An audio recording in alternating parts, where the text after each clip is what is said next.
Hi there, my name is John Stevens, pastor of Zion Lutheran Church in Oregon City, Oregon, and we're part of the ELCA, and welcome to Dollar Store Children's Sermons, where we take a look at the lectionary text, we tie them to an item from the Dollar Tree. This is for the second Sunday after Pentecost, and we're looking at the second reading out of 2 Corinthians. There's a line in that text, it's a pretty cryptic text, but there's a line that I'm just drawn to, and it's the idea that it says God shines light in the darkness. It pulls us back to John. The light shines in the darkness, and the darkness hasn't overcome it. And I can't get away from the line. It just keeps coming back to me. God shines light in the darkness through the face of Jesus Christ.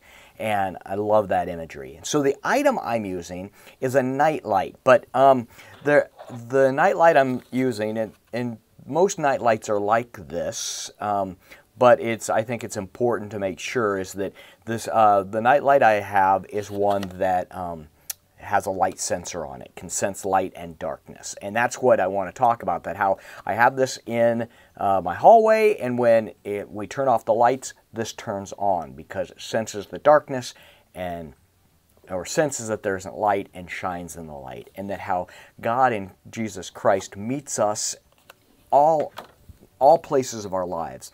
But that sometimes we can think when we're sad, it's because God's not there. But the fact is God's sitting with us, and God holds us, and God walks with us. And that can look like as the light shines. It could look like us being the light for people. It can look as if someone else coming to us when we are in our dark times, when things that we're scared, when we're worried, when we're hurt, and God can shine the light into the darkness. So this is the item I'm using. That's the direction I'm going, that God shines light into our dark places. And I think that's an important thing for all of us to hear. Sometimes when kids hurt and they're wondering who is with me, who stands with me, we can say we do.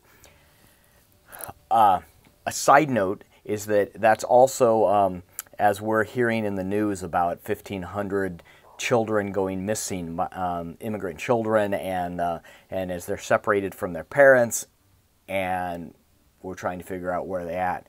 We, as the ELCA, we as the body of Christ, we as the church can stand up and say, we stand with these children. We stand with these people. We will be the light.